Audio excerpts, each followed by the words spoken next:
ایک دن آئے گا کہ پھر تمہارا انجام بھی حسینہ واجد والا ہو جائے گا۔ کب تک تم یہ راستے اختیار کرتے رہو گے؟ کب تک یہ طریقے چلتے رہیں گے؟ یہ طاقت کے زور پر نتیجے تبدیل کرنا، الیکشن تبدیل کرنا، یہ چیزیں نہیں چلیں گی۔ وزیر صاحب نے اسمبلی میں کہا جوائنٹ سیشن ہونا چاہیے تھا۔ میں نے کہا ہونا چاہیے تھا، یہ آپ کا کام نہیں ہے۔ ہونا چاہیے تھا، یہ صدر مملکت کا کام ہے، کیونکہ وہ پارٹ آف دی پارلیمنٹ ہے۔ آج اگر ایک اعتراض کے بعد دوسرا کنٹینیوٹی ہے اور یہ مثال اور نظیر قائم ہو گئی تو پھر آپ کے لیے گلے پڑے گی یہ کہ پھر اس کے بعد تیسرا بھی کنٹینیوٹی ہوگا، چوتھا بھی کنٹینیوٹی ہوگا، پانچواں بھی کنٹینیوٹی ہوگا، اور اس آئین کی دھجیاں اڑ جائیں گی اس حوالے سے۔ ہر بات پر آپ کہتے ہیں جی امریکہ مداخلت، ابھی قرارداد پاس کی سمجھ میں، امریکہ کی مداخلت، غیر ملکی مداخلت کو ہم نہیں مانتے۔ ادھر یہ قرارداد پاس کی، ادھر صدر مملکت نے ایک اعتراض بھیجا ہمارے سوسائٹیز ایکٹ والے قانون پہ کہ جی اس میں تو FATF اور IMF ناراض ہو سکتے ہیں۔ وہ کم وقت میں نے کہا پرسوں تم نے قرارداد پاس کی کہ ہم بین الاقوامی مداخلت نہیں مانتے، اور امریکہ کے بارے میں کی، اور امریکہ کے اس بات پہ کی ہے جب PTI کے حق میں انہوں نے وہاں اسمبلی میں قرارداد پاس کی تھی۔ اسمبلی کی قرارداد ایک عوامی چیز ہوتی ہے، وہ سرکاری حیثیت نہیں رکھتی، وہ حکومت کا موقف نہیں ہوا کرتا۔ تب بھی آپ نے کہا کہ بیرونی مداخلت نہیں ہونی چاہیے، اور یہاں تو آپ بین الاقوامی اداروں کے حوالے سے ہمیں ڈرا رہے ہیں، ہمیں بلیک میل کرتے ہو۔ ہم نے کہا آئین سے جان نہیں چھوڑا جا سکتا، اب یہ ایکٹ بن چکا ہے۔ صدر صاحب نے ایک اعتراض بھیجنا ہے، 21 اکتوبر 2024 کو ان کے پاس ایکٹ گیا،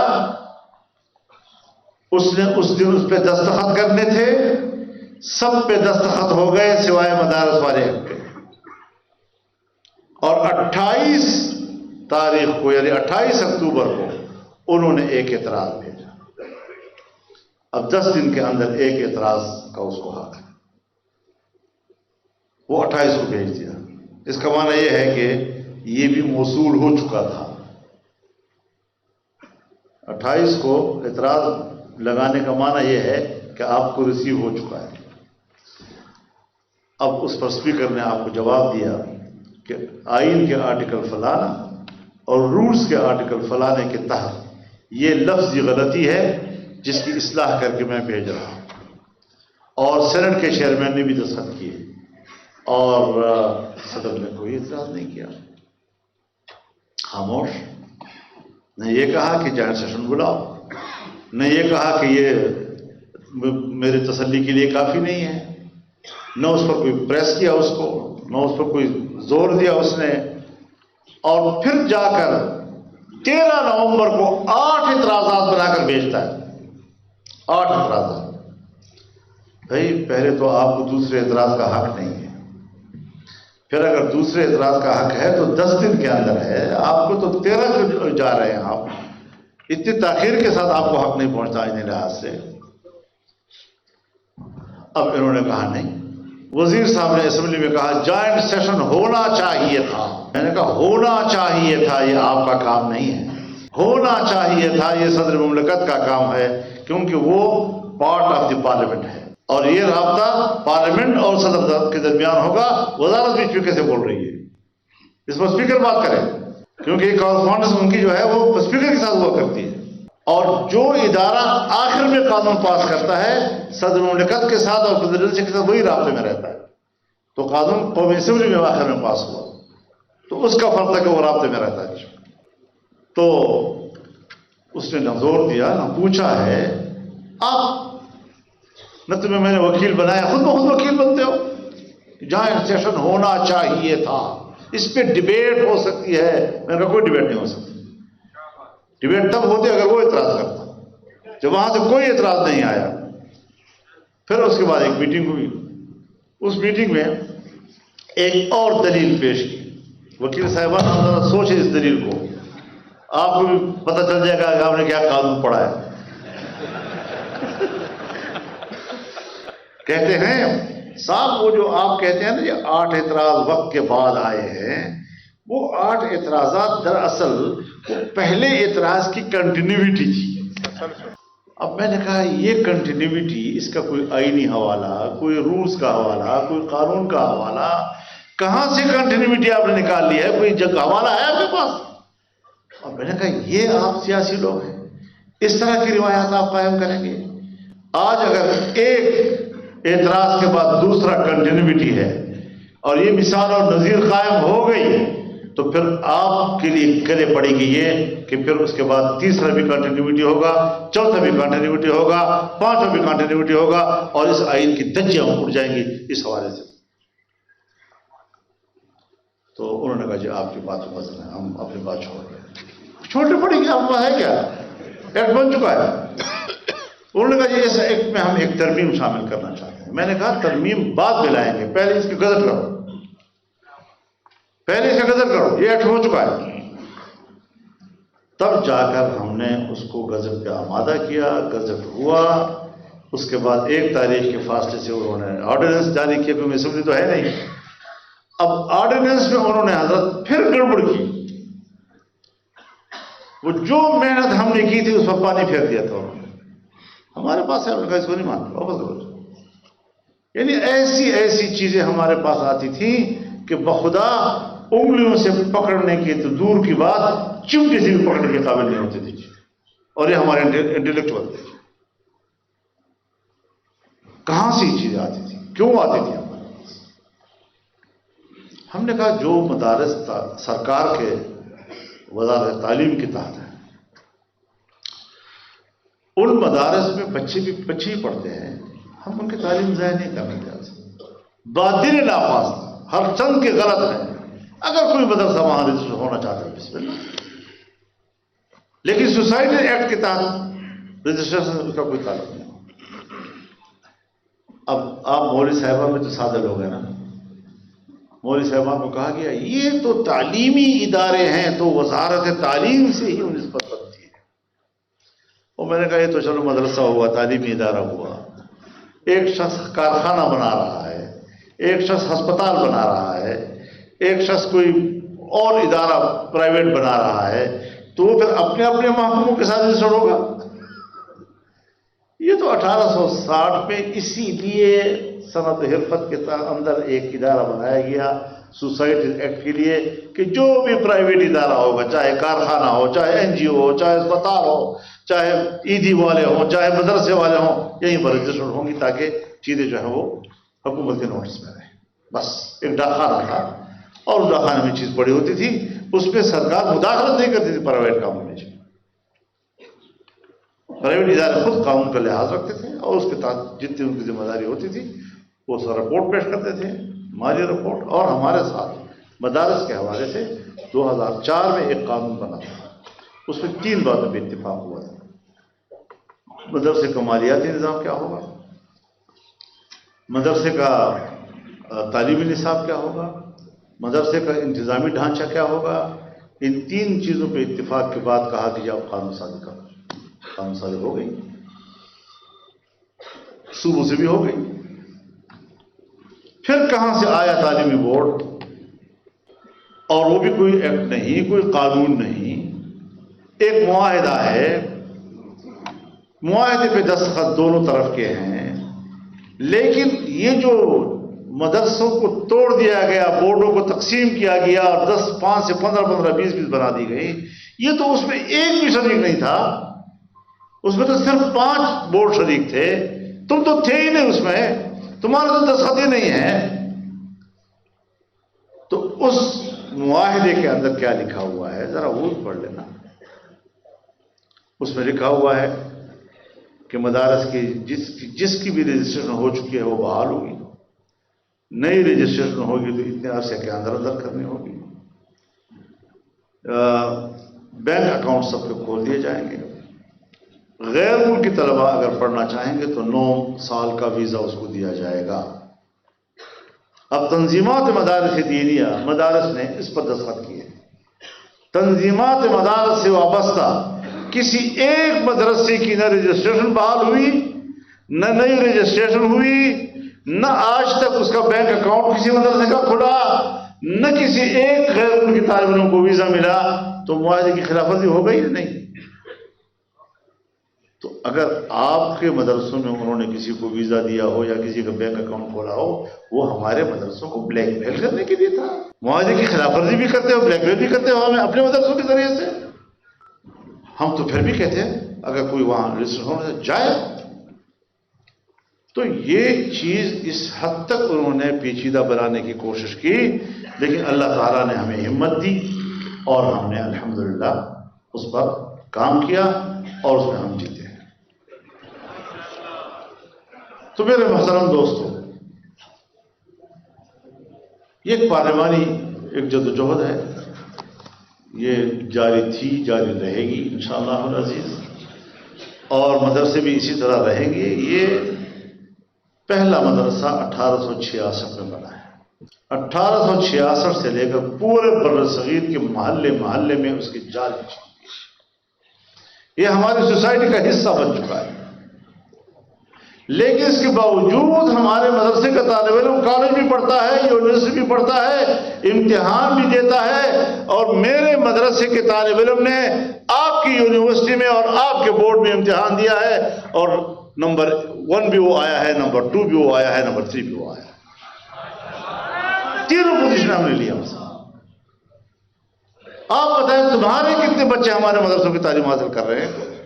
ہم نے تو جدید علوم پر کوئی پابندی نہیں لگائی. حضرت آدم علیہ السلام کے بارے میں کہتے ہیں وہ کاشتکاری کرتے تھے. اب کاشتکاری زراعت ایک علم ہے. نوح علیہ السلام جو ہے وہ لکڑی کا کام جانتے تھے. داؤد علیہ السلام لوہے کا کام جانتے تھے. یوسف علیہ السلام ریاضی کا فن جانتے تھے. سلیمان علیہ السلام بادشاہ گری کا فن جانتے تھے. اب یہ تمام انبیاء کی کام ہے، قرآن نے اس کا ذکر کیا ہے. ہم نے علوم کا کیسے انکار کریں، کس بنیاد پر انکار کریں؟ تو میں تو علم کی تقسیم کا ہی خلاف ہوں کہ یہ عصری علوم اور یہ دینی علوم اور یہ دنیاوی علوم اور سب علم ہے. قرآن نے کہیں تقسیم نہیں کی. وعلم آدم الاسماء كلها، سب چیزیں کا علم انسان کو عطا کیا ہے اور سب کو علم کہا گیا. یہ تو انگریز نے تقسیم کی ہے. علی گڑھ مدرسے کا نصاب تبدیل کیا اس نے. قرآن نکالا، حدیث نکالا، فقہ نکالی، فارسی زبان نکالی، عربی زبان نکالی، اور ان کو تحفظ دینے کے لیے دوسرے مدرسے میں قائم کرنے پڑے گا. پاکستان بن گیا تب بھی آپ نے ہماری درخواست نہیں مانی کہ اب تو انگریز ہے نہ ہندو ہے، آؤ نصاب ایک کرتے ہیں تاکہ سب بچے ہمارے یکساں پڑھتے ہیں. یہ بیوروکریسی نہیں مانی، یہی اسٹیبلشمنٹ نہیں مانی. آج کس کے کہنے پر تم یہ خوبصورت معصوم الفاظ سے ہمیں ورغلا رہے ہو؟ ہم تو مین سٹریم میں لانا چاہتے ہیں. کس مین سٹریم میں؟ اپنے جو تمہارے کالج یونیورسٹیوں کے اندر ڈگری ہولڈرز ہیں، لاکھوں کروڑوں کی تعداد میں اپنی ڈگریاں بغل میں لیے ہوئے کھڑے ہیں بے روزگار. ہم کو تو روزگار دے نہیں سکتے، ہمیں روزگار کا لالچ دیتے ہو. ہم بتائیں گے آپ کو. پشاور کا دارالعلوم الاسلامیہ جب آپ کے ہاتھ میں آیا تو اسلامیہ کالج بن گیا، اور آج اس کی کوئی مذہبی شناخت نہیں ہے، بس اسلامیہ کالج جو تمہارے ہاتھ میں آیا. جامعہ عباسیہ بہاولپور جس میں مولانا شمس الحق بغانی پڑھایا کرتے تھے، جامعہ شفیہ کے شیخ العزیز وہاں پڑھایا کرتے تھے. آج وہ عباسیہ کالج ہے، کسی قسم کی مذہبی دینی شناخت وہاں نہیں. اکاڑا میں ایک اسکول تھا، سرکاری ہو گیا، آج اس کا نام و نشان نہیں. سندھ میں 2 مدرسے ہمارے نوٹس میں ہیں، جب وہ مدرسے سرکار کے ہاتھ میں آئے، ایک ہائی اسکول بن گیا، ایک کالج بن گیا. تو اب تک جو آپ کے ہاتھ میں کوئی مدرسہ آیا ہے دینی مدرسہ، اس کی تو شناخت ہی آپ نے ختم کر دی. سارے مدرسے کیسے آپ کو حوالے کریں؟ اور میں ایک بات اور بھی عرض کرنا چاہتا ہوں. ہم آج اس وقت 21ویں صدی سے گزر رہے ہیں. 21ویں صدی کے پیچھے ایک 20ویں صدی ہے، اور 20ویں صدی کے پیچھے ایک 19ویں صدی ہے. زیادہ آگے نہیں جاتے. اگر ہم 19ویں صدی میں جاتے ہیں بر صغیر کی آزادی کی تحریک اور سیاسی قیادت علماء کرام کے ہاتھ میں تھی. مجھے ایک فساد بتاؤ, ایک فساد کی مثال بتا دو, یا شیعہ سنی کی, یا دیوبندی بریلوی کی, یا وہابی وغیرہ کی, کوئی ایک جھگڑا پورے بر صغیر میں مذہبی حوالے سے نہیں ہے. نہ قومیت کی بنیاد پر, نہ لسانیت کی بنیاد پر کوئی مثال موجود ہے. بادشاہ اقتدار کی جنگ ضرور لڑتے تھے, لیکن کوئی اس قسم کا سوسائٹی کے اندر جنگ نہیں تھی. جب سے پچھلی صدی میں آپ نے اقتدار سنبھالا, آج تک فساد سے ہماری جانیں چھوٹ رہی ہیں, تباہی بربادی کر دی ہے ہماری. خون ہے کہ تھم نہیں رہا. پھر قواریت کی بنیاد پر لڑائیاں ہمارے اندر, لسانیت کی لڑائیاں ہمارے اندر, قومیتوں کی لڑائیاں ہمارے اندر, صوبائیت کی لڑائیاں ہمارے اندر, وسائل پر جھگڑے ہمارے اندر. تمام فسادات اس کے بعد شروع ہوئے ہیں جب علماء کی قیادت کو تم نے دیوار سے لگایا اور پیچھے دھکیلا. اگر مغرب کو مذہب سے شکوہ ہے تو اپنے مذہب سے کرے نا, مجھ سے کیوں کرتا ہے؟ نئی ایجادات, سائنسی ترقی, نئے انکشافات ظہور پذیر ہوئے تو تمہارے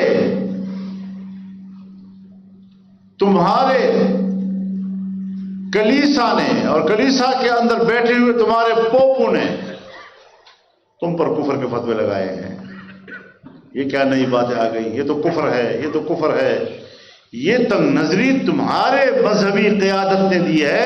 ہماری مذہبی قیادت نے کوئی ایسی تنگ نظری کا مظاہرہ نہیں کیا. آج اگر کوئی شخص کہتا ہے کہ مولوی صاحب نے 100 سال پہلے یہ فتویٰ دیا تھا, آج یہ کہہ رہا ہے, تو اس میں مولوی کا کیا گناہ ہے, فتوے کا کیا گناہ ہے؟ مولوی سائنسدان تو نہیں ہے. آپ کی سائنسی تحقیق آئی, آپ کی جدید تعلیم آئی, نئے تجربات آئے, وہ آپ نے قوم اور معاشرے کے سامنے رکھے. مولوی صاحب نے قرآن و سنت کی نظر میں اس کو دیکھا تو جائز ناجائز کا فتویٰ دیا. آج آپ کی سائنس میں تبدیلی آئی, آپ کی ایجادات میں ترقی آئی, آپ کے نظریے میں ترقی آئی, آپ نے نئی تھیوری پیش کی. اس نئی تھیوری کو پھر علماء کرام نے قرآن و سنت کی روشنی میں دیکھا, اس میں تبدیلی پائی تو اس کے رائے میں بھی تبدیلی آ گئی. تو آپ کے نظریے اور تحقیق میں تبدیلی پہلے آئی ہے, میں نے تو اس کی بنیاد پر پھر اپنا فتویٰ تبدیل کیا ہے. علماء کرام تو جو چیز سامنے آتی ہے اس کی بنیاد پر رائے بناتے ہیں کہ قرآن و سنت سے مطابقت رکھتی ہے یا نہیں رکھتی. لیکن مجھے تانا دے رہے ہو اور اپنے تحقیق کا نہیں رو رہے ہو. کبھی کہتے ہو زمین ساکن ہے, کبھی کہتے ہو آسمان ساکن ہے, کبھی کہتے ہو سورج متحرک ہے, کبھی کہتے ہو چاند متحرک ہے, کبھی کہتے ہو زمین متحرک. نہ تمہارا نظریہ ایک جگہ ٹھہرتا ہے نہ رکتا ہے. تو اس زمانے میں آپ نے جو فلسفہ دیا, ہمارے علماء نے اس طرح کی کتابیں لکھی. آج اگر نئی صورتحال میں تمام ستارے متحرک ہیں اور وہ اپنے اپنے دائروں میں گھوم رہے ہیں اور دن رات کے فرق آ رہے ہیں, تو ہم نے اسی کو تسلیم کیا. میں اگر مہینے کا حساب لگاتا ہوں قبری حساب سے کہ میرا روزہ تب آئے گا, میرا عید تب آئے گا, میرا حج فلاں مہینے میں آئے گا, لیکن میرا دن جو ہے وہ تو سارا سورج کی گرد گھوم رہا ہوتا ہے. میرا فجر جو ہے وہ سورج کے ساتھ تابع ہے, صبح کی نماز سورج کے ساتھ ہے, ظہر کی نماز سورج کے ساتھ ہے, عصر کی نماز سورج کے ساتھ ہے, مغرب کی نماز سورج کے ساتھ ہے, اور اسی طریقے سے دنیا جس طرح جاتی ہے اسی کے مطابق اوقات بدلتے رہتے ہیں.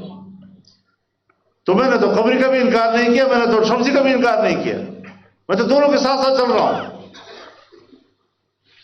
میرا عرفات اگر 9 ذی الحج کو ہے تو میرا عرفات تو سورج کے غروب کے ساتھ ختم ہوتا ہے.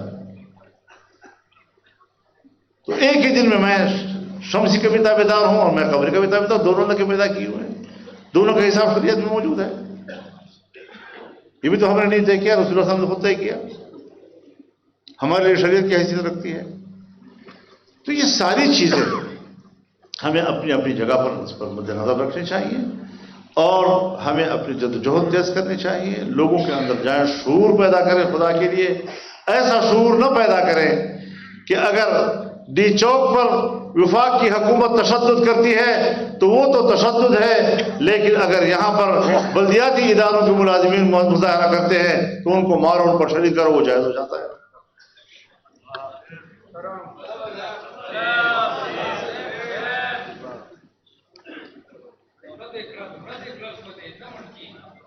ہم نے تو وہاں بھی احتجاج کیا, ہم اس میں بھی احتجاج کریں. دونوں کو ایک ترازو میں رکھو.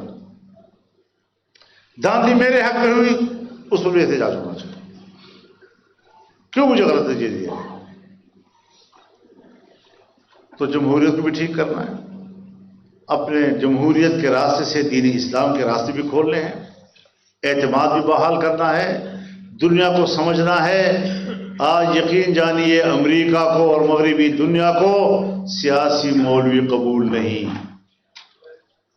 ان کا بھی یہ خیال ہے کہ بندوق والا مولوی اسلام کو تباہ کر رہا ہے. وہ بہانہ بنتا ہے کہ وہ جس مدرسے میں جائے گا مدرسہ بھی تباہ ہوگا, جس مسجد میں جائے گا مسجد بھی تباہ ہوگا. لیکن سیاسی مولوی نے مدرسے کو بھی بچا لیا, مسجد کو بھی بچا لیا, مولوی کو بھی بچا لیا, پگڑی کو بھی بچایا, داڑھی کو بھی بچا لیا ہے. یہ برا لگتا ہے اس کو. تو انشاءاللہ العزیز ہمارا منہج صحیح ہے, ہمارے ہاتھ میں جو امانت ہے اس کو قابو رکھنا ہے اور پرامن طریقے سے انشاءاللہ آگے بڑھنا ہے اور فتوحات حاصل کرنی ہے. کب تک تم یہ راستے اختیار کرتے رہو گے, کب تک یہ طریقے چلتے رہیں گے؟